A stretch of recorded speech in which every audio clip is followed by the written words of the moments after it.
E aí, pessoal, estamos aqui num formato um tanto quanto diferente, né? Que essa câmera só focada em mim, um pouco estranho lidar com isso, né? Léo normalmente é quem abre também o nosso programa. Você tá bem. Para. Não sei, eu sou tímida. Hoje é dia de estreia. Você tá Estreia, Vamos né? falar sobre o dia de estreia que é hoje. Super Olímpicos, formato novo, com 2 convidados novos. Apresenta eles pra gente aí. Pois é. A gente quer explicar um pouquinho o que é o Super Olímpicos antes? Bom, pra você aí que não sabe o que é o Super Olímpicos, a gente sabe o que é o Super Mentira. O Super Olímpicos é um projeto que a gente vai trazer atletas e pessoas, personalidades que têm a ver com esportes olímpicos para explicar um pouco da modalidade, para falar de como funciona, quais são os países mais fortes, tem chance de medalha, não tem chance de medalha. E tá aquele esquenta, né? A gente tá aqui, ó, Torre Eiffel atrás da gente, já estamos em Paris. Estamos em O Paris. clima já é esse que a gente tá em Paris pra você aí. Então, ó, se você ainda não sabe ou tá com alguma dúvida, vai no comentário aqui desse vídeo, comenta lá, engaja, curte, compartilha, comenta. Pra todo mundo, vai sair corte também, tá? Fica ligado aí. É isso. E aí hoje, né, estamos aqui com Israel Strong, coleguinha nossa de muito tempo, né, não? E a Aline Mayumi, tudo bom com vocês? Como vocês estão? Tudo bem. Tudo jóia. Se fosse no quadro estagiários, a gente ia falar que a gente quase foi estagiário junto, né? Porque a gente Pois foi é. Universitário na Jo- mesma faculdade. Aqui a gente tá... Jogamos Nós quatro na mesma Jucas. época. Vocês foram estagiários? Claro. Você foi estagiário, você também. Fala aí, conta aí como foi a sua experiência como estagiário. A gente trabalha, a gente é contratado para trabalhar 5 horas. Mas a gente fazia um pouco mais que 7 horas. Talvez 10, depende do dia. Mas era muito gostoso, né? Porque a gente começa a viver o nosso sonho, a nossa carreira, sem aquela, entre aspas, sem aquela pressão de ter que entregar resultados, mas com a nossa cobrança de entregar esses resultados, né? Mas ela era pessoal e não de fora. Então a gente rala bastante, sofre um pouco, mas o coração tá batendo forte aí pela carreira que a gente escolheu e foi assim que demos os primeiros passos. E você foi estagiário no Lance, né, cara? Fui estagiário no Lance, fui estagiário na TV Tribuna, que é afiliada da Globo lá em Santos. Na Federação Paulista de Futebol, eu tive umas historinhas aí, nos meus primeiros anos de jornalismo. E você, Aline, foi estagiária? Fui estagiária. Eu fiz estágio na Hebraica, inclusive. Dei aula de teatro lá, né? Auxiliei. Se eu soubesse, eu ia me matricular no handball lá da Hebraica. A Hebraica é a minha casa. Mas eu também, como eu já jogava handball lá, fazia faculdade de teatro e eu fiz bacharelado e licenciatura. E lá tinha curso de teatro para criança. Então, já juntei o útil ao agradável, já ficava lá, morava lá. E tinha um grupo de crianças infantil, então tinha peças anuais, ajudava nas aulas, nos ensaios e nas peças também. Dei também aula de teatro em outras escolas, mas onde eu mais fiquei foi na Hebraica mesmo. Que legal, você é formado em teatro. Em teatro. E olha só como as coisas se conectam, né? No fim das contas, e você também jogando pela Hebraica, né? então. Hebraica, ela já Tudo esteve junto. lá. A gente tem um Todo episódio de mundo conexões. junto aqui. Mas vamos sair desse mundo aí de profissões, carreiras normais. Falar da Hebraica bem de... Carreiras normais, talvez. Né? Um pouco batida. Eu não aguento, eu tenho que falar bem de vez em quando, mas vamos deixar por mim. Vamos focar na vida desses atletas. Eu quero que vocês até se apresentem agora para esse lado esportivo, né? O Israel joga tênis de mesa, né? Ping-pong. Só pra ele ficar bravo comigo. Vai vir gente no comentário reclamando, hein, Mas eu ó. não fico bravo, não. Alguém me pergunta, né? A gente faz às vezes evento, vai em escola e tal, e eu faço essa pergunta: alguém sabe a diferença de tênis de mesa e ping-pong?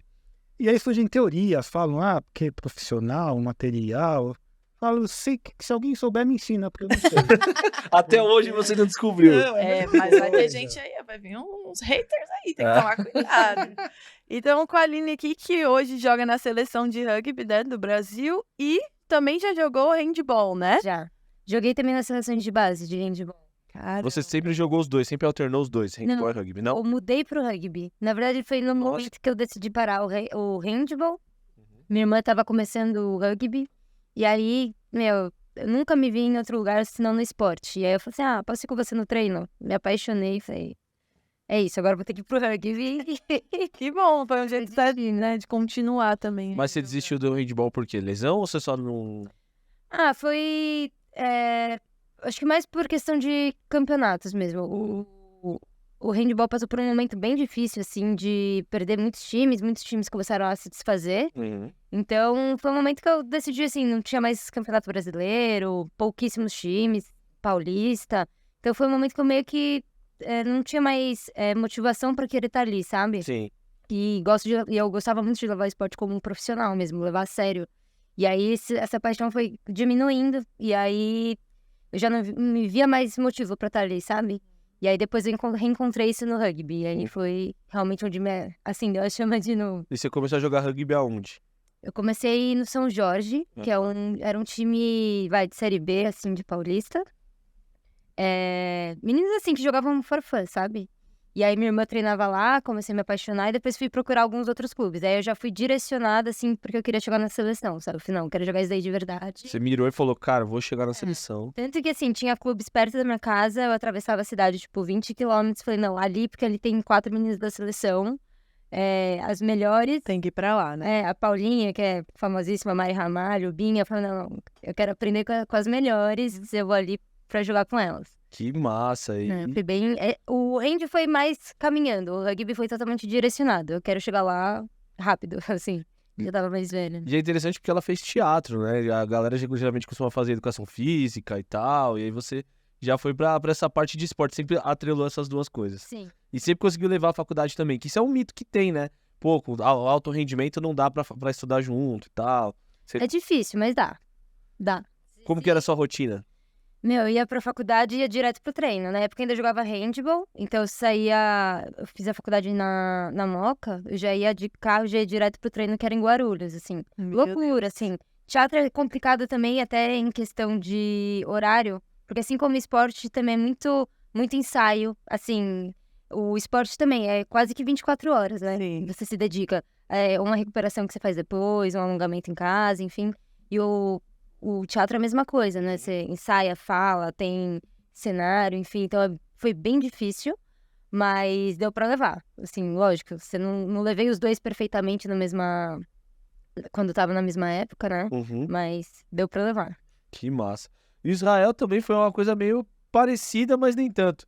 Tava fazendo faculdade de jornalismo, e aí, cara, você já treinava antes, né? Tênis de mesa. Conta pra gente como foi sua transição aí pro tênis de mesa e pro tênis de mesa de alto rendimento, né? Sim, não, é uma história muito, muito curiosa, né? Porque eu sempre joguei tênis de mesa contra pessoas sem deficiência, eu competia nas classes convencionais. E eu não era muito bom, né, entre os convencionais, mas eu sempre treinava, eu sempre saía mordido lá do campeonato e queria treinar mais, porque vai ser minha vez, e nunca era minha vez. E aí entrei na faculdade, acabei, né, deixando o esporte um pouco de lado, e assim a gente caminhou por muitos anos, assim, até depois eu me formar e tal. Havia sido estagiário no jornal Lance, e depois de formado, o Lance me ligou oferecendo uma vaga, e era uma vaga para preencher cotas PCD. Eu, em pensamento, eu xinguei a moça da RH, porque eu falei, como assim eu, deficiente, essa mulher tá louca? Mas ela falou com muito respeito, claro, assim, ela falou, olha, a gente lembra, né, o jeito como você andava, talvez você tenha aí alguma deficiência pequena que te permita, né, preencher uma vaga da cota. Ela foi muito educada, assim, eu brinco, né, quando eu falo que eu xingo ela de pensamento, mas não... foi aquela primeira reação de um moleque de 22, 23 anos que eu tinha na época. E aí eu fui entender, eu fui descobrir se aquilo era uma deficiência mesmo, e era uma paralisia cerebral que eu tinha desde o nascimento, que provocou uma marcha diferente. E eu aceitei essa vaga, fiquei um ano no jornal Lance, e quando eu fui me familiarizando com esse tema, eu falei, bom, eu vou voltar para o tênis de mesa paralímpico. E acabei olhando, né, no YouTube, quem seriam meus adversários, eu falei, cara, eu jogava lá com 18 anos, eu jogo com esses caras aí. Aí a gente tá falando já de 2011, né, a gente tava entrando num ciclo Rio 2016, talvez quando eu for velhinho, assim, talvez tenha uma outra edição de Jogos Olímpicos, Paralímpicos no Brasil, pelo mais provavelmente não vai ter. Ai, tomara que tenha, né? Porque facilita tanto nossa vida. Ó, nos últimos, tem 120 anos, pouco menos de 120 anos, né, de Olimpíadas, e teve uma agora. Então, assim, uma conta vai demorar mais uns 100 anos aí. E aí eu decidi que eu queria jogar Paralimpíada, tal, mas jogar Paralimpíada, né? E aí eu fui medalha de prata lá na Rio 2016 e colocou aí a pulguinha aí do sonho da medalha de ouro que a gente tá caminhando, né? Lá para Tóquio em 2021, caí nas quartas de final, fiquei um passinho da medalha 2 vezes, né? Que tem a competição individual em equipe. E agora a gente tá com energia renovada aí para aqui em Paris. Então, quem sabe? E vocês também do rugby já se classificaram também, né? Já. A gente teve o qualifier em junho, e já estamos garantidos para Paris 2024. Que delícia! Você também já tá garantido? Já estamos ainda? Eu tô praticamente, na verdade, um jogador só tá garantido, que é o britânico que ganhou o campeonato europeu, né, que já aconteceu. Numa conta simples, aí vão ter 10 vagas pelo ranking mundial. É o britânico da Rio 2016? É ele. Pedra no sapato, né? Nossa, mas tava um pedregulho grande, assim, porque Toda hora. ele, depois dos Jogos de Tóquio, né, a gente tá falando aí de 3 anos, ele não perdeu nenhum jogo, tá soberano em primeiro lugar, mas a gente quer pegar ele aí no ano que vem em Paris. Então são 10 vagas aí pelo ranking mundial, hoje eu sou o quarto do mundo, tem 2 vagas pelo ranking de dupla, e hoje eu ocuparia a primeira vaga. Então a gente tá com um pé e 4 dedos e meio em Paris. Quase chegando lá, né? E agora, assim, a gente queria, né, até pra gente começar a ter um pouquinho mais de... ser um pouco mais didático, assim, e transformar a linguagem aqui o mais clara possível para qualquer pessoa que for assistir esse vídeo e que queira saber mais sobre os esportes olímpicos, que vocês explicassem pra, não sei, como se fosse pra sua avó, assim, alguém de casa que não sabe nada o que é o rugby, o que é o tênis de mesa. Expliquem pra galera, assim, o que são as modalidades de vocês. Sei que às vezes é difícil, às vezes eu paro pra pensar nisso, né? Até porque eu jogo vôlei e tal. Exato. Mas vê se vocês conseguem aí, dar uma ideia pra Primeiro no caso do rugby, porque falam que o rugby é o futebol americano que passa pro lado e tal. E existe o rugby sevens, né? Isso. Então tem essas grandes diferenças. Primeiro, pra galera de casa entender o que é o rugby, o que é o rugby sevens e o que o Brasil pode ter chance de medalha em Paris esse ano. Olha, o rugby, né, ele parece muito o futebol americano na questão de contato e da bola ser diferente, né? Mais ovalada. Mas e também é um jogo bem territorial.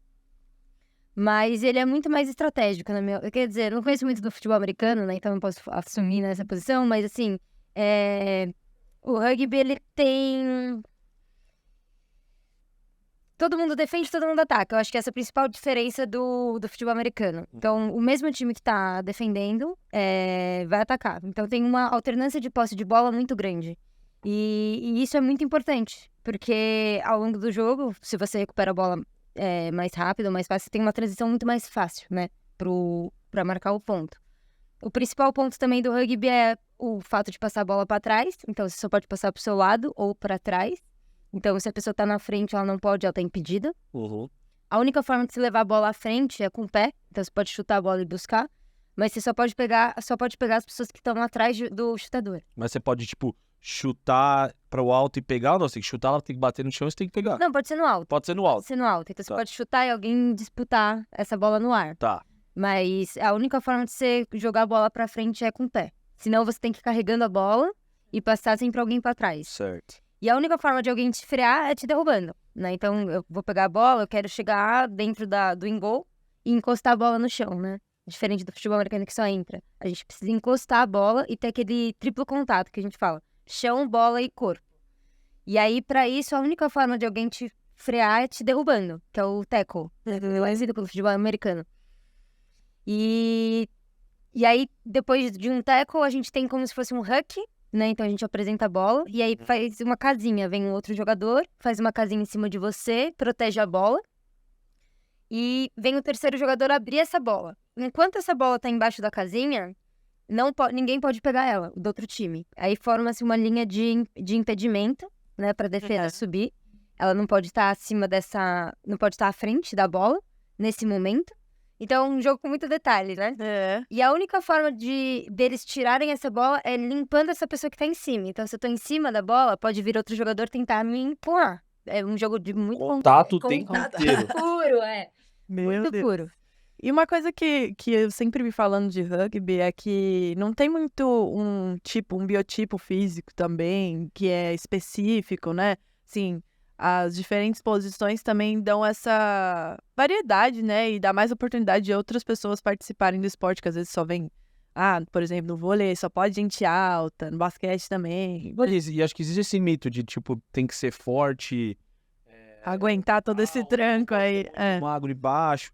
É legal desmistificar isso do rugby, né? Assim, tem alguns perfis que no esporte favorecem, né? Acho que a altura e força, acho que a maioria dos esportes e resistência, mas você precisa ter um perfil físico, mas altura e força, né, ser grande, ajuda, acho que a maioria dos esportes. Mas, de fato, tem algumas posições que são bem específicas, né? Então, acaba encaixando um perfil ou outro, né? Então, mais magrinho, mais baixinho, que faz uma função mais de estratégia ou de tomada de decisão, ou mais velocista. Então, o Rugby 15, ele tem ainda mais especialistas do que os Sevens. Os Sevens, assim, o físico até importa muito. Se é um jogador muito pesado, cria uma desvantagem bem grande.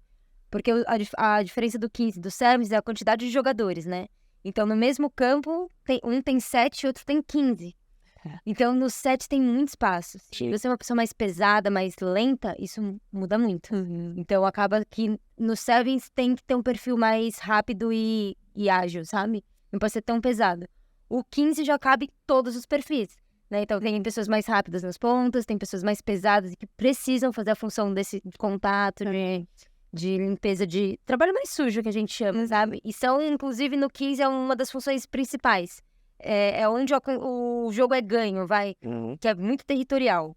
Porque quando não tem espaço, a gente precisa tirar na força, né? Então, essas pessoas acabam até se destacando mais no jogo de 15. E a diferença do Sevens pro 15 é a quantidade. A regra continua igual, mantém as mesmas coisas. Pouquíssimas regras que mudam. Porque aí não cabe muito no jogo, porque o jogo fica bem diferente mesmo. A dinâmica do jogo muda bastante. É como se duas modalidades diferentes mesmo. E nas Olimpíadas tem o 15 e o Sevens. Não, é só o Sevens. É só o Sevens, É do só o masculino e do Sevens. feminino. É, só o Sevens. Antes, se eu não me engano, já teve uma vez o formato 15, mas como o jogo é muito mais longo, são 80 minutos, e o Sevens são 2 tempos de 7, né, também é outra diferença, o jogo é muito mais duro. Então, depois de um jogo de 15, a gente precisa de um tempo maior de recuperação. Sim. É muito mais duro, o embate físico é muito maior. Já o Sevens, a gente joga 3 jogos num dia, e no dia seguinte joga mais 3. Meu Deus. Nossa. Porque é um jogo mais ágil, mais rápido, né? Agora, o 15, a gente, depois de um tempo, tem uns 4 dias aí de recuperação, e aí o formato fica muito longo para as Olimpíadas, né? Não que é um tem torneio como. rápido, Entendi. Israel, fala sobre o tênis de mesa pra gente, né? O ping-pong que a gente brincou no começo do programa, pra gente entender como é que funciona o ping-pong de alto rendimento e a diferença, né, do tênis de mesa olímpico para o paralímpico. Se existe alguma diferença. Sim, eu achei que você ia perguntar a diferença do ping-pong pro tênis mesa, eu ia falar. Responde você. Porque eu não tenho essa resposta. Porque é a mesma coisa. O ping-pong é aquela atividade, né, que apresenta o tênis de mesa para todo mundo. É aquela mesa que está em qualquer lugar. Na escola, no clube, em casa, enfim. No parque, que é aquelas mesas de concreto que fica lá. Que eu já joguei muito. E é o jeito que todo mundo brinca, né, a primeira vez. E quando a gente fala de tênis de mesa, é a mesma coisa, mas com um compromisso de material, de querer levar a sério, de seguir as regras, mas é como você jogar futebol e jogar uma pelada, assim. Você joga na praia, tem tiro de meta, tem lateral, a bola cai na água e a gente tá disputando. E a bola cai na barraquinha de água de coco e desculpa, e continua o jogo. Mas são 2 sets, 3 sets? Sim. Depende muito, né? A gente compete em jogos de melhor de 5 sets, a gente no Paralímpico. Nos Olímpicos, alguns torneios são melhor de 7 sets. Aí tem que fazer 4, né? Ou 3, né? Em caso de melhor de 5. Acaba 11. Acaba em 11 pontos, sim. E se fala muito, né, do tênis de mesa, né? A gente, quando se apresenta, né, como jogador de tênis de mesa, perguntam, nossa, mas você consegue ver a bola? Como é que é? Muito rápido e tal. Mas, na verdade, o grande desafio do tênis de mesa é aquela habilidade de você processar a informação, né? De você entender todas as informações que estão na bolinha, naquela velocidade, tomar decisão. Porque o mais difícil não é a bola rápida, né? O efeito da bola, a posição que ela está, a velocidade, não necessariamente ela rápida, mas você entender se ela está rápida, se ela está lenta, se ela está forte, são coisas diferentes. E você tem que preparar o corpo, né, para tomar decisão numa fraçãozinha de segundo. Até porque o tênis de mesa tem algumas variações de material. É até curioso a gente bater um papo depois, porque a China, né, que predomina no tênis de mesa, eles usam um material que o mundo não gosta. Qual que é? Ocidental. Não, é uma borracha, né? As borrachas chinesas, elas são bem mais duras, né? Que... A borracha da raquete que fica. Sim, a borracha da raquete ela é bem mais dura do que as outras. Uhum. E ela exige uma preparação física um pouco maior, mas em contrapartida, por ser uma borracha mais lenta, né, mais dura e mais lenta, ela não pula tanto da raquete, então você ganha muito em controle usando ela. E eu digo porque eu resolvi testar elas e gostei, e eu tô indo na contramão aí do... É a polêmica borracha pino, que eles falam? Não, pino é uma outra borracha, né? Pino é uma borracha que até é legal ter esse copo aqui, que ela parece um pouco pino, né? Porque ela tem uns pontinhos, né, em cima, né? Na superfície da borracha, que ela dá uma amortecida na bola, é um material diferente. Enquanto a borracha lisa convencional é uma bola que pula, o pino ela amortece. Os olímpicos usam muito pouco, porque você perde muita capacidade de ataque. É uma borracha mais para defensivo. Mas no Paralímpico, muito mais gente usa. Não chega a ser a maioria, mas um pouco mais de gente usa. Mas assim... Claro que os chineses, eles são a maioria, eles são o país do tênis de mesa, mas na minha leitura, muito dessa supremacia se explica pelo material e pela adaptação que eles têm a esse material. Entendi. Isso se estende também pro Paralímpico também, não só no tênis de mesa olímpico. Sim. No Paralímpico eles não são tão soberanos, eles ganham mais medalha de ouro que todos, mas não ganham todas as medalhas. O que acontece no Olímpico, né? A gente teve até uma mudança de regra, acho que foi em Pequim, que permitiu só 2 atletas por país de competir nas Olimpíadas. Basicamente foi para ter uma medalha para o resto do mundo. Senão não ia ter. Senão ia ficar tudo não. Não, se a China colocasse 4 atletas, não ia ser ouro, prata e bronze. Então, mas assim, desde então... Eles ganharam ouro e prata e o resto do mundo disputou a medalha de bronze. De bronze. Sempre a final entre eles. Você acabou entrando num assunto que é legal a gente também discutir, essa questão de estrutura e de material e tudo mais. E como que tá isso hoje aqui no Brasil, assim? Até por questão da bola, de campos, né? Como que é essa estrutura para o atleta olímpico aqui no Brasil? Mari, eu acho que mais importante que a estrutura, né, que a gente está falando de estrutura física, de material, é o conhecimento, é a gente ter pessoas capazes de ensinar no nível de exigência que a gente precisa ter para disputar grandes medalhas, ter uma cultura de alto rendimento. Ela comentou, né, dos campeonatos do handball, né, quando ela decidiu mudar de esporte e tal, e a gente vê as competições no tênis de mesa, assim, falta um capricho em querer fazer melhor, em fazer aquele sonho de ganhar uma medalha, ou não necessariamente olímpica e paralímpica, mas de ter uma repercussão internacional. Você tem que estudar, você tem que ter uma procura por conhecimento. A estrutura, ela é importante, mas na minha leitura, a estrutura te dá um conforto. Se você tiver um ginásio ruim, quente, mas você, entre aspas, não se importar em passar calor, tá tudo bem. Mas quem que vai te ensinar? Onde você vai ter essa informação? Isso falta.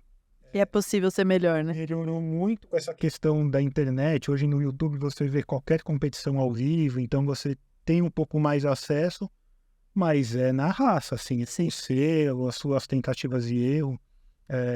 Eu vou falar disso depois, mas quando eu optei por esse material, eu falei, gente, não é possível. O tênis de mesa é a única atividade do mundo que não copia os melhores. Alguma coisa tá errada. Então, assim, eu vou tentar. E eu gostei da tentativa. Foi bom, foi bom. E no caso do rugby, a gente tem projetos. Como é que é a estrutura do rugby hoje no Brasil? Como que o rugby opera hoje no Brasil? E como trazer novos praticantes para o Brasil do rugby? Eu vou concordar que a estrutura, assim, se a gente for reclamar, comparar com os melhores, a gente nunca vai, né, conseguir chegar lá. Mas eu acho que o que realmente falta, além de conhecimento, pro rugby, principalmente, é material humano, né? Então, pouquíssimas pessoas conhecem o rugby no Brasil, feminino, então, muito pouco. Tem categoria de base também? Tá tendo. Começando agora. Assim, já tem algum tempinho, mas tá crescendo mais, né? Isso também é um trabalho muito forte que tem sido tanto da CBRU quanto de alguns times também. E também cresceu muito depois que o Rugby Sevens entrou nas Olimpíadas do Rio de 2016. Foi em 2016 que entrou. Entrou. Super recente, E aí né? ganhou bastante visibilidade, né? Com a modalidade nova. Então, no Brasil começou a crescer um pouco mais. O universitário tem sido uma máquina de atletas pra gente, né? Ainda chega num nível muito diferente, mas tá levando conhecimento. Sim. Então, o trabalho em escola também agora tá começando. Tanto esforços de clubes quanto de seleção mesmo da CBRU. Então, pra gente falta muito, muito, assim, ter meninas jogando, né? Volume de gente, porque se tem poucas meninas jogando, pra gente ter meninas num nível alto, querendo ir pro alto rendimento, reduz muito, né? Mas tem crescido bastante, viu, nos últimos anos, e principalmente depois de Tóquio. De Paris. Rio. Depois que entrou nas Olimpíadas, E é mais aqui em São Paulo mesmo, concentrado? Ou tem algum, não sei, algum estado? Olha, São Paulo é o maior. Sim. É o maior polo, né? Tanto no Hand também era. Mas Centro-Oeste tem um clube muito forte, que aí já é um clube particular, né? Que é o Melina, que foi um francês que criou esse clube. Tá fazendo esforços muito grandes pro rugby. Criou agora também um centro no Rio. Mas no Sul tem time, no Rio tem alguns times, mas assim, ainda é bem espalhado, né? Tanto que o torneio, se não for o brasileiro que tá tendo agora, o torneio mais forte é o paulista, né? Então, os outros estados, quando não estão jogando brasileiro, ficam até sem ter com quem jogar. Agora, o São Paulo é privilegiado, tem mais times, tem mais gente, né, jogando, mais faculdade. Então, a gente é bem privilegiado aqui em São Paulo. E agora uma pergunta que é para os dois, mas começando por você. O atleta profissional do rugby hoje, ele consegue viver só de rugby? Consegue, mas é bem difícil. Consegue, é bem difícil. Assim, consegue viver, mas assim, para você projetar uma vida depois, ainda é bem difícil. Então, dá para você começar a querer viver disso, mas você tem que ter alguns planos também ao lado, sabe? Sim. Até mais ou menos quantos anos, assim, os atletas continuam jogando no rugby, vai? Porque, né, futebol bota ali uma média até uns 30 e poucos e tal. Mas... Olha, varia bastante, mas assim, por questão física, acho que masculino até uns 36, até às vezes próximo de 40. Mas feminino, assim, até uns 34, 35, máximo, assim. Hoje a gente tem pouquíssimas jogando com isso. E uma ou outra só acima disso, assim, que aí não joga nem na alta performance. Aí já é por clube. Mas, assim, alta performance mesmo, feminino, acho que a mais velha que a gente tem hoje é 33, 34. Porque é muito difícil. Sim. Parte, né? Mas... Desgasta muito. desgasta mesmo. E aí os atletas e as atletas, a maioria deles tem que complementar a renda de outra forma. Então tem o treino e tem que ter outras obrigações durante o... Hoje os atletas de seleção conseguem viver disso. Por conta da bolsa, né? Por conta da bolsa, né? A gente tem um auxílio deles e ainda tem bolsas tanto olímpica quanto de torneios. Conforme a gente vai ganhando, a gente tem alguns incentivos. Mas é muito difícil você conseguir depois se aposentar com isso. Então, Sim. ter um pós-carreira ao lado, né, é muito importante, imprescindível.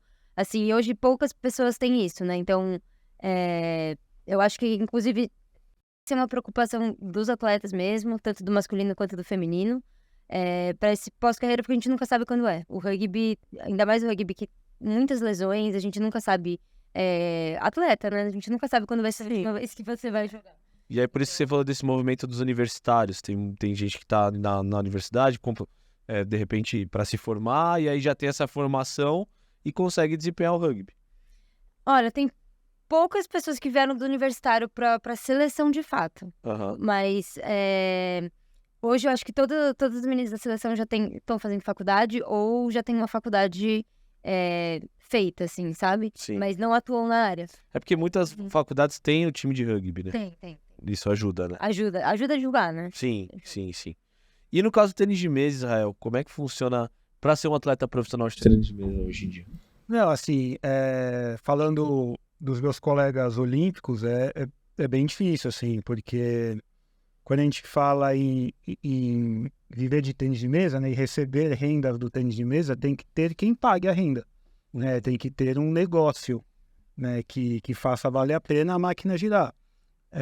E muito se baseia, né, assim como no rugby, né, nas bolsas, né, que por um lado é muito delicado, né, porque às vezes você joga uma competição valendo sua renda do ano seguinte. Né? A pressão... E é muito delicado jogar. Esse ano, por exemplo, na virada de ano, eu sempre tive, desde os Jogos do Rio, o patrocínio do time São Paulo, e eu perdi esse ano, que eu virei o ano em nono do mundo, eram os 8 primeiros que ganhavam. Mas Arrisca. por um pontinho, não, e por um ponto, Meu eu tava do Deus. oitavo, eu fiquei fora. Mas, enfim, teve uma possibilidade, eu entrei no time São Paulo agora em setembro, semana passada, aliás, não sei quando que vai pro ar, mas semana passada da gravação. Mas, enfim, esse pontinho do ranking mundial me custou um patrocínio por 8 meses.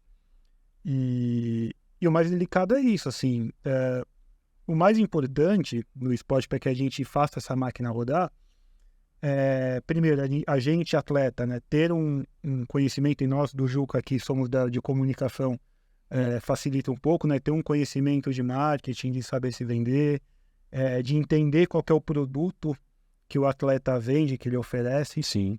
E somado, obviamente, ao alto rendimento, que, né, os resultados. Mas é muito difícil, porque envolve um conhecimento acadêmico, forte nós, por coincidência, nós 4 aqui temos, mas não é uma segunda profissão, mas é um segundo conhecimento dentro dessa profissão. Sim. E os nossos clubes, né, as entidades, né, que coordenam, têm o sorte de estar no Hebraica, que é um clube muito estruturado, mas meus colegas não tiveram essa mesma sorte, então depende-se muito daquele jogo, daquela competição, que eu dependo também, mas tem outros caminhos aí para formar um pezinho de meia. Até repetindo um pouquinho a outra pergunta, no tênis de mesa também, qual que é um limite de idade aí? Eu acho que dá para estender um pouco mais, né, do que o rugby aí. Na verdade, essa pergunta tá dentro, né, dessa resposta anterior, assim. Então, por exemplo, os jogadores da seleção olímpica de tênis de mesa moram na Europa, jogam as ligas alemãs e francesas, as suas mais tradicionais, recebem, né, para fazer isso, então eles conseguem viver disso, mas assim como no futebol, tem rodada todo fim de semana, futebol é 4 domingos. Então, assim, para ter uma preparação física de tantas competições, mais Por tanto tempo. o calendário internacional aí, acho que não dá para jogar depois dos 40, 42 anos. Agora, eu no Paralímpico, eu tenho 4, 5 competições alvos por ano, então acho que eu conseguiria jogar assim até uns 50 anos. Aí, ó, Ai, tem mais cara, umas Olimpíadas por Vem aí ainda, hein? Olimpíada no Brasil de novo. Não, no Brasil acho que a gente está sendo um pouco otimista, assim, mas ó, A gente tem que jogar pro universo. França, Los Angeles, Brisbane, né, próximo, Sim. depois, eu acho que dá pra gente cogitar sim. Aí, ó, tá chegando. Ó. Isso, falando nisso, é muito importante sobre essa questão de calendário, né? Você falou que você tem calendário, são 4 competições, mais ou menos, anuais. Como funciona para vocês irem para essas competições? As confederações, elas bancam alguma coisa? Faz parte do orçamento de vocês já isso também? Sim, sim. Por ser seleção brasileira, basicamente a vantagem que a gente tem é ter um calendário que a confederação banca pra gente, né? Geralmente gira em torno disso, de 4, 5 competições, que aí sempre tem uma competição que é alvo no ano, né? Esse ano é os Jogos Pan-Americanos, que vai ser em Santiago agora em novembro pra gente. Vai ter rugby? Vai. Pra eles vai ser acho que em outubro, né? Vai ser em outubro, mês que vem, tá chegando. E a gente tem essa estrutura que a confederação oferece, né, via Ministério do Esporte, via Comitê Olímpico e Paralímpico, mas a gente não se preocupa com isso, mas enfim, a gente está sempre defendendo nossa posição na seleção. Quem não tá, às vezes precisa bancar um custo caro, e a gente fala muito, né, de estrutura, de competir com os europeus. Nós, brasileiros, a gente tem uma desvantagem muito grande, né? Porque as competições-alvo são na Europa, tênis de mesa também está na Ásia. E assim, eles com um voo de 1h30, eles estão em qualquer lugar. Aqui é 8 para cima. A gente tem que ficar 11 horas no avião, pegar 5, 6 horas de fuso de diferença. Eu acompanhei, teve aí uma saga que você passou um tempo atrás que também foi, Não, o tempo né? inteiro. A gente está sempre vivendo sagas e é complicado, porque isso custa, né? Custa para Sim. nossas confederações. Então, além da gente, nós brasileiros, termos menos renda, né, que os europeus, eles gastam muito menos que a gente. Uhum. É muito fácil. Fica bem injusto, né? Então, a gente tem que matar aí uns 2 leões de uma vez aí. Nossa, imagino. E no caso de vocês do rugby, como é que funciona? No rugby tem também é diferente o clube e a seleção. Na seleção a gente tem apoio tanto da Confederação, quanto da World Rugby, quanto da Sudamérica, então, e do COB. Então, conforme a gente vai alcançando resultados, a gente consegue... os torneios vão sendo custodiados por essas organizações. Agora, quem começa jogando universitário, clube, é tudo do bolso. Paga treino, Tem que querer, né? paga material, paga viagem, paga tudo. Então, assim, a vantagem de estar na seleção é todo esse conforto, entre aspas, né? Esse apoio que a gente tem, que querendo ou não faz muita diferença. Se fosse esporte individual, com certeza é muito mais difícil, né? Essa questão de se não tem uma confederação por trás, Sim. é diferente. E tem as competições aqui, né? São bem, vamos dizer, bem competitivas mesmo, chega a um nível que vai ser algo que talvez compare-se ao que você vai encontrar lá na frente numa Olimpíada, desníveis. Níveis assim. Aqui no Brasil? Não só no Brasil, mas aqui, né, na América do Sul, por exemplo, vocês foram jogar o pré-olímpico. Olha, o nível é bem diferente, viu? Aqui na América, o feminino aqui na América do Sul é dominante, né? A gente já tem acho que 15 títulos aí sul-americano. Então, a gente o feminino ainda brasileiro domina a América do Sul. O brasileiro, né? Agora no masculino já não. A Argentina e o Uruguai estão muito na frente ainda. Então, por exemplo, o feminino está classificado para Paris 24 e o masculino ainda não. Eles vão disputar uma repescagem, né? Então, para Tóquio também eles não foram. Eles só jogaram Rio 2016 porque era país sede. Então, tem uma diferença ainda do masculino e do feminino ainda hoje. Mas o feminino tem uma diferença muito grande de nível sul-americano e mundial, né? E aí, Olimpíada e Mundial já engloba todos os países. E os países dominantes são Nova Zelândia, Austrália, alguns europeus, França. Essas são as potências que vocês vão encontrar nas Olimpíadas, basicamente. E aí, Olimpíada. tem algum outro campeonato para a seleção brasileira, mundial? Tem. A gente vai jogar o PAN também agora. Sim. Tem o Sul-Americano daqui 2 semanas, eu vou pro Sula. Tem o PAN, o do PAN não tô. Mas tem também o Mundial, que vai começar ainda esse ano, acho que em dezembro. Já começa um circuito mundial, que inclusive é nosso principal objetivo. Lógico, a gente tem os objetivos do PAN e de Paris. Mas nosso principal objetivo, assim, acho que da seleção é se manter nesse circuito mundial, que é onde a gente mais tem contato com os melhores times, né? Então, etapa a cada 2 meses, são 8 etapas ao longo do ano. E isso agrega nível pra gente, né? A gente ainda tem um nível diferente delas, Mas se a gente sai desse mapa mundial e a gente não se enfrenta, a tendência é o nível cada vez mais se separar. Sim. Então, nosso objetivo é não cair desse campeonato, né? Porque tem um ranking de 12, os 2 últimos caem, né? Um é convidado e o último cai. Então, a gente já tá 3 anos, assim, batendo na trave, porque a gente ia cair, aí teve a questão do Covid, aí cancelaram o campeonato, aí, foi Salvo pelo ufa. gol. Aí depois teve a questão da guerra da Rússia, aí a gente teve mais uma oportunidade, aí agora a gente tá na nossa última oportunidade, e assim, o nível Pelo ainda é amor muito de Deus, o diferente. que mais vai acontecer no mundo? É Covid, a guerra. Não, agora a gente vai conquistar. Isso, agora vocês vão lá. Conquistado. A gente conquistou, né? Em 2019 a gente ganhou o Qualifier, que foi em Hong Kong. E a gente conquistou a vaga pra estar lá. Mas aí depois teve essa sequência de episódios. E agora pra gente é o principal objetivo. A gente tem 8 etapas. E no final a gente tem que ficar entre os 8 melhores, entre os 10 melhores, senão a gente cai. E pra gente é o principal, né? Porque, de novo, pra gente chegar num PAN ou nas Olimpíadas, não é que é fácil, mas é mais tangível, né? Muito mais palpável. Agora, pra gente voltar pro Mundial, a gente enfrenta um monte de outros times que também estão crescendo e que a disputa fica muito mais difícil pra conquistar essa vaga de novo pro Mundial. Então, permanecer nisso é nosso principal objetivo hoje, com certeza. E... Vai lá. Não, eu ia falar como vem sendo, né, nos outros, talvez até antes, um pouco de 2019 aí, que o caos começou todo depois. Como que vem sendo, né, nas competições aí mundiais, principalmente, os resultados, assim, do rugby feminino? Olha, a gente tem oscilado bastante, né? Então, diversos motivos, né? Tanto falta de matéria humana, de tudo. A gente tem poucos meninos com muita experiência, aí tem também idade, tem muitas lesões, então o rugby é realmente muito complicado da gente ter uma consistência muito grande, né? Então, muitos fatores interferem. Então, em algumas etapas a gente consegue ir super bem, ganhar alguns jogos muito importantes. No outro, a gente já oscila demais e perde jogos que antes a gente estava ganhando. Então, tá sendo bem... Não consigo nem te dizer, assim, nossa, tá sendo... Mas, assim, estamos longe de onde a gente precisa estar, com certeza. Então, assim, a gente tá meio que com a corda no pescoço, com uma pressão muito grande, até por nós mesmos, sabe?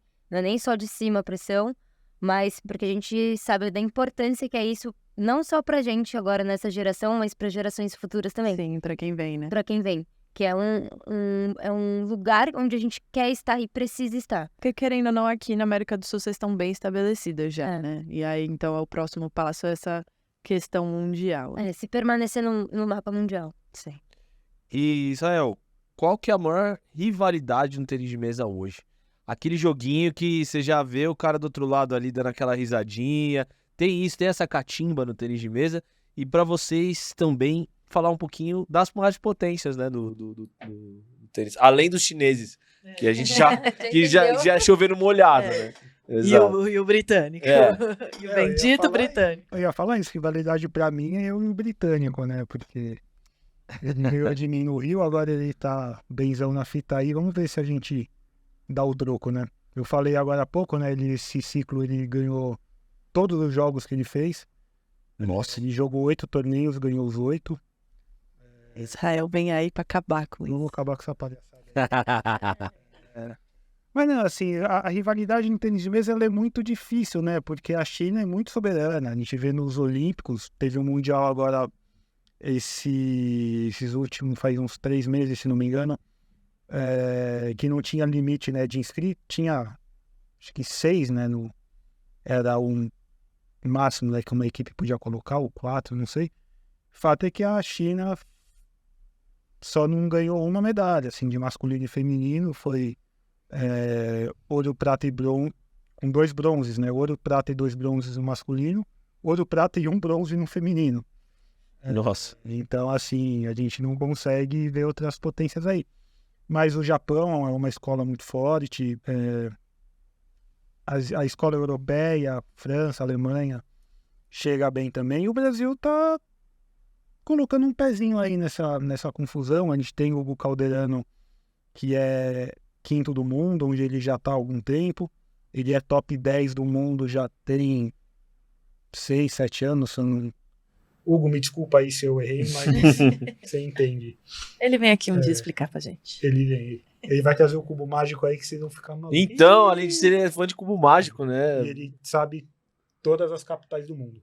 Pô, Meu Deus do louco. céu. Pode botar no Google aí qualquer país que ele vai cravar. Caraca. E ele tá chegando, ele tá incomodando, mas assim, falando de Olimpíada, né? É difícil ainda cogitar uma medalha pra gente. Os brasileiros de destaque estão morando na Europa, né? Estão vivendo aí a escola europeia, né, de tênis de mesa. Tem a Takahashi também, no feminino, né? A Bruna Takahashi, que quase, né, foi nossa colega aí Então. de jogos Uhum. universitários. Quase jogou Juca também. Quase. Ela tá muito bem, ela venceu aí algumas jogadoras recentemente, ela bateu na trave na final do Pan-Americano, foi prata. Acho que ela é 12ª ou terceira do mundo, não? Não, hoje ela caiu, ela chegou a 19, hoje ela é 36, se não me engano. Mas tá jogando bem, ela tá flertando aí com uma posição de top 10. Mas é difícil porque a gente tem pouca matéria humana, né? A gente tem poucos clubes. E para vocês a competição também é muito maior, porque são muito mais pessoas disputando na mesma categoria também por países, pelos mesmos países, né? Assim, então acaba também tendo essa dificuldade, porque tem muita gente querendo estar lá nos top 10 e que às vezes vão ser do mesmo país, né? No caso dos esportes coletivos, pelo menos você tá brigando só contra um país ali, né? A unidade. Não, e é muito difícil, né? Porque a gente falou, né, de material humano, né, de conhecimento, e ela falou muito bem da importância de competir contra os melhores. O brasileiro, ele treina, ele se dedica para disputar o nacional, para ter uma chance numa seletiva, para disputar um sul-americano, para se ganhar medalha aí para um pan-americano. Só que os caras bons estão lá fora, né?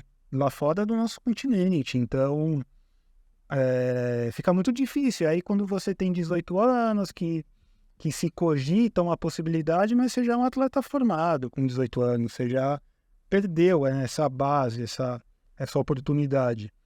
E para você construir ela, como foi dito, é do bolso, e do bolso e da coragem, né? Porque morar na Europa com 15, 16 anos não é normal. E eles estão indo na Europa por conta dessa quantidade de competições, do sparring que tem. Sim. Você treina, né, com o pessoal lá fora, você compete, como a gente falou aqui, para os europeus competirem na Europa, eles pegam um avião de 1h30 e estão onde eles quiserem.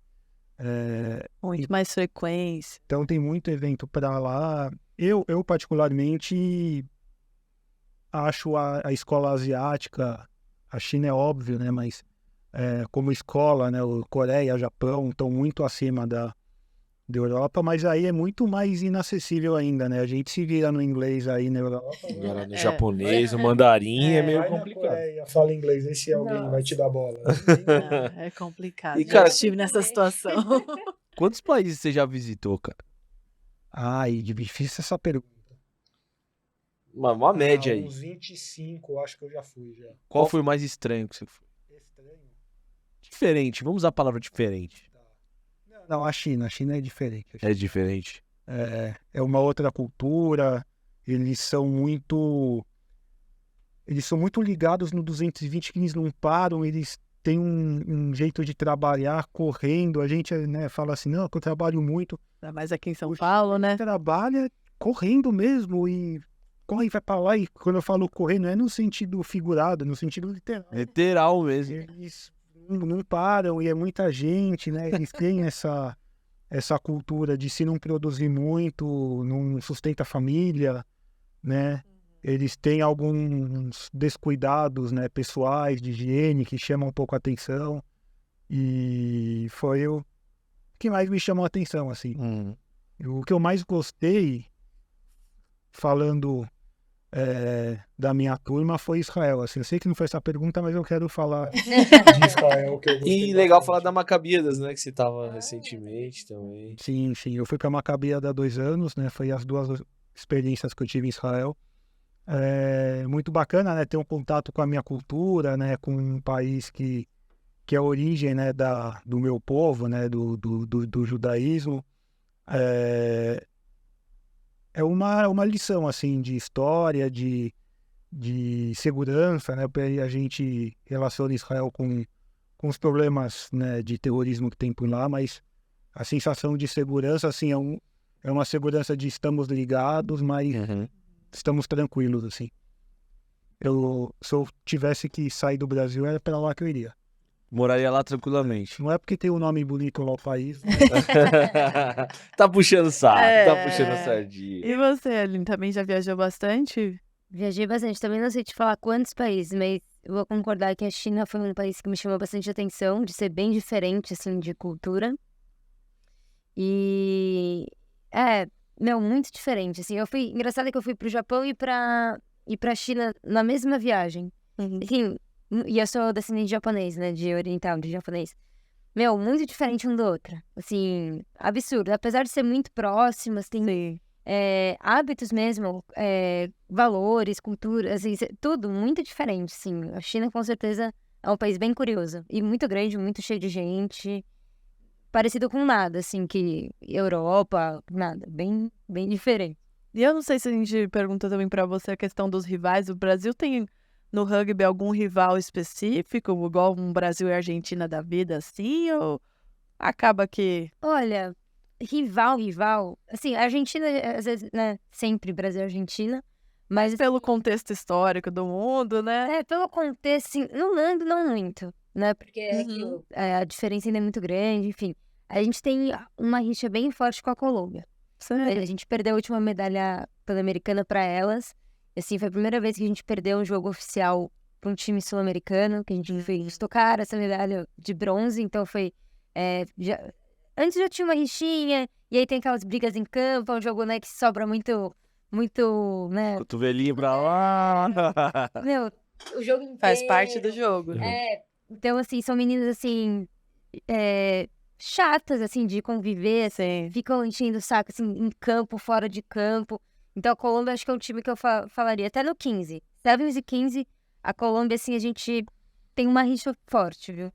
E tem esse negócio também do campo, de ficar falando, de ficar... Nossa, dentro e fora, muito. Assim, elas têm muito mais... A gente até fala que a gente é meio tonta, assim, sabe? Devia fazer mais. Muito livre, a gente devia fazer mais. Mas, nossa, elas têm... Ficar provocando. Fica provocando, fala, bate muito, jogo sujo. Assim, faz parte do jogo dela, sabe? Tanto no Sevens quanto no 15. Que loucura. Israel, sobre a Olimpíada, cara, você tá indo pra terceira. Se Deus quiser. Certo? Então. Importante falar que eles estavam comentando nos bastidores que o seu primeiro acesso para as Olimpíadas ali foi, assim, a última chance, né? Você tinha ali 4 derrotas, e aí foi jogar contra o cara e ganhou e classificou. Que foi a do Rio, não foi? Sim. E agora você tá indo bem, folgado e tal, mas a pergunta é, qual que é a principal diferença que você viu das três? Porque a do Japão foi um caso extremamente à parte, Olimpíada na pandemia, foi muito complicado o desenvolvimento até a Olimpíada, mas você podia falar um pouquinho das três, qual a principal diferença que você... Sim. Não, a gente tá, né, no ano pré-Olimpíada, né? Que é o ano que a gente mais sofre, né? Que é o ano que a gente tem que classificar e não ir para uma Paralimpíada ou para uma Olimpíada. Compromete um ciclo, né? Compromete o próximo ciclo. Compromete a carreira, né? Pelo menos, né, nos esportes individuais. E esse ano a gente tá sofrendo um pouco, né?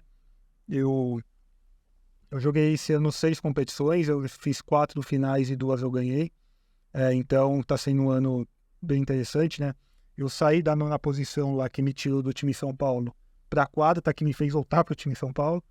E o mais importante foi a minha melhor posição da carreira, o 4º do mundo.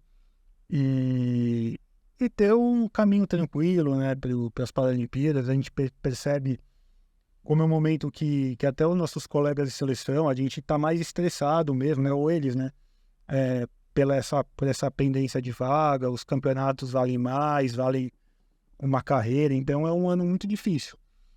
Eu senti esse nervosismo, né, em 2015, né, na classificatória para o Rio. Eu tive uma lesão que eu mal consegui andar assim por 3 meses, então eu fui para o Pan-Americano que classificava para o Rio tomando remédio, acabei sendo prata, né, e só o ouro que garantia a vaga. tive que ir na raça para tentar entrar pelo ranking mundial. Os 12 primeiros classificavam. E na última competição, contra um jogador que eu tinha jogado 4 vezes e perdido as 4, nunca com chance de ganhar. Eu estava a 14 pontos, né, do 12º do mundo, e aquele jogo me daria 15 pontos no ranking mundial. E eu ganhei aquele jogo, classifiquei por 1 ponto. Nossa, eu refiz as contas umas 20 vezes, assim, até atualizar o ranking mundial. E saiu. Tem a Tem a certeza. certeza que vai. Eu falei, eu fiz conta tal, e vi a pontuação, tudo, fiz mais difícil que aquelas matemáticas da escola, assim, equação Báscara. de terceiro grau. Nem sei se tem equação de terceiro grau na escola, me desculpem aí. Deve ter. vestibulandos. Terceiro, quarto. E aí aquela foi muito sofrida. Assim, 2019 foi muito parecido com esse ano. Eu consegui bater 5º do mundo em maio, e aí eu fiquei numa posição bem confortável de classificação. Mas como você falou, a pandemia mexeu com tudo, mexeu com a programação. A gente ficou em 2020 parado, sem conhecer os adversários, e aí teve alguns que melhoraram, alguns que pioraram. 2021 a gente viu uma China muito forte, o que não é nem tão óbvio, porque no Paralímpico eles não tinham esse domínio que eles mostraram lá. Eu falei rapidinho, né, sobre a borracha chinesa deles e tal. Os olímpicos usam esse material no forehand, né, que é o lado principal, e no backhand eles usavam uma borracha convencional. Os olímpicos até hoje fazem isso. Os paralímpicos também faziam igual, mas os paralímpicos chegaram em Tóquio com uma borracha chinesa também no backhand. E foi uma jogabilidade bem diferente, a gente não estava ainda muito acostumado. E foi aí que eu falei, cara, tipo, a gente cresceu, eu cresci ouvindo, não, essa borracha aí você tem que usar desde criança, depois não dá pra mudar. Uma crença limitante Aí ali, eu né? falei assim, se eles chegaram com esse material no backhand é porque isso é mentira. Sim. Porque eles sempre usaram o que a gente usou. Então eu falei, então eu vou tentar mudar também. Mas o fato é que eles chegaram com um jeito diferente de jogar, que deu muito certo. A gente não tinha visto, né? Porque 2020 até setembro de 2021 a gente não veio de jogar. A gente tá falando aí de 21 meses. Essa matemática é mais fácil de fazer. E deu muito certo para eles, né? Então eu caí para a China nas quartas de final, individual, caí em equipes também. Caímos em equipes também. Eles ganharam medalha de ouro nas 2 competições. E agora a gente está indo já com essa informação, a gente já sabe que eles estão com esse material novo. Eu também, eles não sabem. A gente vai ter tradução desse pra chinês, né? Mandarim, tá? Então talvez vão ficar sabendo. O YouTube é bloqueado lá. Todos os nossos fãs chineses, tá? Não mandem essa informação pra galera de lá. E eu tô chegando confiante aí nesse ciclo. Chegando não, né? Que tem pouco menos de um ano aí, que passa rápido, mas ainda assim é bastante tempo. Mas com a vaga muito bem encaminhada e sonhando alto. É isso, estamos confiantes também, né? Aqui Vai dar bom. acompanhando. Já pô. deu bom, já deu bom. Já vai dar bom. estamos E- no caminho, né? E Paris pode ser a sua primeira Olimpíada, você nunca? Pode ser minha primeira Olimpíada. Que legal, cara. Qual a Como é- expectativa Como é que tá o coração, né? Meu, ó, pro atleta, assim, no coletivo, a gente tem um grupo de 32 pessoas, né? Então, a vaga é disputada até um mês antes. Qual que é a delegação que vai? Quantas pessoas? Vão 12. 12. Vão 12 ou 14, porque vai 2 vai de suplente, mas só é definido vai um mês antes. Eles já têm uma pré-lista, mas assim, tem lesão, enfim, eles deixam pra escolher geralmente no final, até por performance, enfim. Então é um ano bem estressante coletivamente. Eu acho que é o maior sonho de qualquer atleta, né?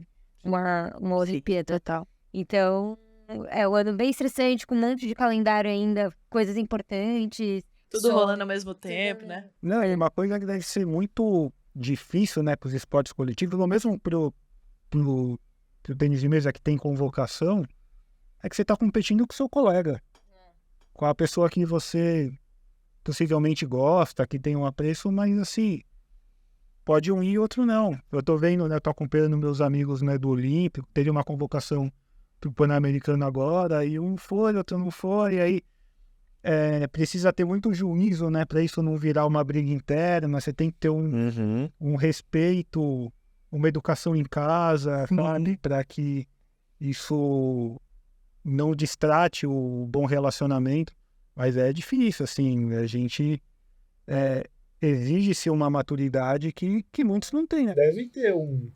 Não sei Porque se às no vezes é uma rugby- oportunidade 1 milhão, né? Assim, A chance de conseguir ir pra Olimpíada, e é isso que você falou, o auge da carreira do atleta. disputar com os colegas é bem dolorido, assim. É. A parte mais triste. Todas as, por exemplo, o PAN agora, saiu a lista essa semana no Sul-Americano. É sempre uma dor, né? Porque a gente sempre quer estar. Mas a Olimpíada é a cada 4 meses, a cada 4 anos. Então, e é o sonho de qualquer atleta, né? É o ápice. Sim. Então, realmente tem essa questão de estresse, o emocional fica mais aflorado, né? Então, Odiar os adversários pode até ser saudável, mas odiar os colegas... Não tem como, né? E querendo ou não, porque, bom, vai representar seu país do mesmo jeito e são pessoas que estão tendo o mesmo objetivo que você, né? E eu queria perguntar agora pra vocês dois o seguinte. 2 atletas universitários, foram atletas universitários. Qual a importância do esporte universitário na vida e na carreira de vocês? uau. O esporte universitário, eu brinco, né, quando eu falo disso, que é um baita de um case de marketing, assim, porque, vamos falar a verdade, assim, é um nível técnico com bons personagens, com alguns bons personagens e uma renca de perna de pau, Com certeza. Sim, né? sim. Ou braço de pau, se é esporte de membro superior, para não ficar falando de futebol. Mas se consegue, com essa matéria-prima, fazer um baita de um evento esportivo, consegue movimentar pessoas da faculdade, mas a gente está falando de milhares de pessoas, não é o tênis de mesa, o meu esporte, assim, a gente, tirando a Paralimpíada, a gente nunca jogou para mais de 50 pessoas assistindo o jogo. E você, no Juca, a gente ensina alguém a bater na bola lá 10 minutos e tem mais gente que isso torcendo, sabe? Aí, né, a gente fala isso em rede social, alguém fala assim, não, mas é porque tem cerveja. Tá, transfere isso para os outros núcleos, não vai ter gente do mesmo jeito. Então, não é mérito da cerveja, é mérito Da Tauber. faz propaganda. Você viu só? É mérito de um apreço, né, que os estudantes têm pela faculdade, pelos colegas, pela emoção que isso promove, né? O atleta, ele vende emoção, o atleta, ele vende E a super proximidade, né? Porque, querendo ou não, um assunto que a gente fala bastante aqui no nosso podcast e tudo mais, às vezes é esse distanciamento com atletas profissionais, principalmente no futebol, por exemplo, né? Que os torcedores não vão ter essa ligação. E chega no esporte universitário, todo mundo é amigo, é o seu colega de classe que tá lá jogando e representando tua faculdade, e você tá lá torcendo por ele. Pega muito nesse lado emocional também, porque são pessoas que estão vivendo aquela realidade, né? E se você parar para pensar, é muito caro um evento universitário. Sim. Você fica dias fora de casa, você tem hospedagem, você tem alimentação, não é você não pega um carro, vai ver o jogo e vai para sua casa. Exatamente. É um baita trabalho de marketing. Assim, o meu último Juca, a Metô contratou a Glória Groove no show. Foi a Meto, foi a lá. Não, teve uma festa da Metrô com a Glória verdade, Groove. Você tá brincando com a gente? verdade, que eu Você tirei tá foto brincando com- comigo? Eu com a minha jamais gestão? brincaria com a Glória Groove, ainda mais A Glorinha, eu. fi. Eu tirei Nossa foto com senhora, ela que aquele foda. dia. Que artista, a Glória. Glorinha é massa. Olha o tamanho do evento que uma competição universitária tem. Sim. Não é mérito da cerveja. E pra você, Aline, como é que é essa história do Essa relação toda. esporte universitário? Meu, pra mim, particularmente, é onde eu mais gostei de jogar. Acho que também tem essa questão de jogar com seus amigos, jogar sem responsabilidade, entre aspas, né? Então, você consegue... a responsabilidade é diferente, né? Sem ter uma Olimpíada, né, pra carregar nas É costas. diferente, assim, você consegue curtir também e jogar, se divertir, né? Acho que tem os dois lados. jogar com plateia, acho que tanto no hand quanto no rugby é muito difícil. Poucos torneios você vê o estádio cheio. Então, isso realmente é muito importante pro atleta. É diferente você jogar com gente te vendo, pressão, gritaria, é diferente. Torcida. Ao mesmo tempo que é legal, também é diferente, né? E, pra mim, particularmente, tem uma questão de, por exemplo, ano passado, como eu falei, depois de uma lesão que eu tive no LCA, foi um mês antes das Olimpíadas de Tóquio. Então, pra mim, foi um momento bem delicado. E aí, depois disso, eu precisava voltar a sentir paixão pelo esporte, sabe? Foi um momento mentalmente bem difícil. E foi no universitário que eu me reencontrei de novo. Então, eu falei, eu quero voltar a jogar o Juca. Nem joguei hand, nem ia jogar o rugby. Só queria me divertir, jogar alguma coisa com a galera, me divertir. Tá nesse clima, né? Tá nesse clima, porque esporte pra mim, eu acho que a coisa que eu mais amo fazer. E o universitário me trazia aquela lembrança de estar com os meus amigos, Meu, universitário não tem nem como escrever outro evento parecido, assim. Sim, total. Então, aquilo pra mim me resgatou uma energia, uma paixão que eu precisava pra voltar pro esporte até profissional, sabe? Então, pra mim, eu tenho um carinho muito grande. Tenho amigos que eu joguei junto, que são meus amigos, assim, da vida mesmo. Tenho um carinho pela gestão que era na minha época. Então, assim, pra mim, significa muita coisa, sabe? Não só o esporte, o evento em si, mas fez parte da minha trajetória mesmo como atleta. Sim. Tenho um carinho muito grande. Não, e assim, a gente consegue ver grandes jogos entre os eventos universitários. Eu lembro, meu primeiro evento universitário foi a Universiadas, faz tempo, nem se não tem mais, que é... Tem ainda? Que o primeiro jogo que eu assisti foi da Metô contra a Paulista de Medicina. E meus colegas, né, primeiro ano de faculdade, a gente achando que sabe demais, não sabia nada, falaram assim, o pessoal aí passou na medicina, é tudo nerd, a gente vai ganhar fácil. A Metô tomou um vareio. Atropelo, né? Que, nossa, assim, a gente via um padrão tático muito bonitinho, triangulação. Foi assim, foi pior que o primeiro tempo do Corinthians contra o São Paulo, assim. Foi um vareio. Vai. Tô sentindo que ainda sangra. Então, assim, são universitários, né, que tem outra atividade principal, mas são jogos interessantes. O melhor jogo da história de handball que eu já assisti não foi televisionado. Eu ainda acho Triste que é demais. um aborto da natureza que aconteceu ali. Metô e Mackenzie, 2018. Mackenzie estava ganhando por São 5 Carlos. bolas. Faltava 5 minutos pra acabar o jogo. Não, 4 minutos pra acabar o jogo. A Metô empatou o jogo. Daqui a pouco ele vai falar Você tava? Você assistiu? Assisti, tava lá. Ó, tem uma pessoa aqui que eu Esse conto jogo essa foi história pra todo maluquice, mundo e tá? ninguém. Eu tava lá. Foi um puta jogo. Foi um puta jogo. O Metô não jogou nada o jogo inteiro. Do nada os caras acordaram. E o Padula fez um gol faltando 19 segundos. Ele até hoje ele fala que ele só fechou o olho e chutou. Porque ele viu o cronômetro que ia acabar o jogo. Ele pegou a bola do chão, a bola tinha respingado e falou, mano, vou chutar. Pum, gol. E aí nos pênaltis nos 7 metros, Metô acabou ganhando.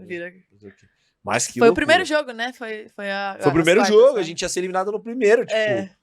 Porra, tradicionalmente o handball da Metô sempre foi em forte. 2017. Tinha ganho, né? Tinha tudo isso. Exatamente. Eu queria perguntar pra vocês quem são as referências de vocês nos respectivos esportes, né? Podem ser pessoas que ainda estão jogando, que jogam com vocês, né? Colegas ou que não jogam mais. Trazer esses nomes aí até pra gente também, né? Divulgar e falar mais sobre isso e mais pessoas, né? Estarem sabendo do entorno. Eu tenho meio que uma coletânea, assim, sabe? Meio de tiozão essa minha, né? Mas... Eu pego um pouquinho de cada jogador, eu assisto muito. Como eu falei, né? Hoje todos os jogos passam, né, nas plataformas aí, então quando tem qualquer torneio internacional, eu paro para ver quando eu posso, né? Quando eu tô na minha folga, para ver alguns jogadores. Eu gosto muito dos chineses, porque eu aprendi a jogar com o material deles e procuro aprender. Aprendo não sozinho, né, mas muito sozinho, né, então eu gosto muito deles, não vou ficar dando moral para eles. Gosto do Calderano por estar representando o Brasil, por ser o nosso grande jogador. Mas sendo de seleção brasileira paralímpica e tal, ou sendo de seleção brasileira, tanto faz, olímpico ou paralímpico, eu torço muito, mas eu vejo meio que de lado, assim, sabe? Como meus colegas de seleção. Então, eu sou mais observador do que fã, assim. Aham. Mas temos nomes aí que você gostaria de repassar pra galera dar uma olhada também, nas competições. É que o Rodrigo, ele é meio responsável, ele dá umas cacetadas na bola, é muito risco. Mas ele é nosso grande representante, ele sabe fazer isso muito bem, e a gente torce pra ele, às vezes, com um pouco de emoção demais, Aham. mas ele é nosso camisa 10 aí. Eu tenho assistido muito e gostado de ver a Giulia Takahashi, né, que é a irmã da Bruna. Ela tem aí 18, 19 anos, ela tá chegando agora, tá ganhando espaço. É um estilo de jogo que não tem nada a ver com o meu, mas que eu torço e sigam ela Nas Instagram, redes e sigam sociais. nós também. Vamos fazer o jabá depois. E você ali? Olha, eu tenho duas amigas, assim, sou até suspeita pra falar delas, mas a Rafaela Zanelato e a Bianca Silva são duas amigas muito próximas também. A Rafa, ela traz muito essa agressividade que a gente precisa no rugby e é bem difícil a gente encontrar isso no Brasil e no feminino, né? Então, é um esporte que você tem que ir com a cara no joelho, no pé, na chuteira. Assim, Não ter medo, né?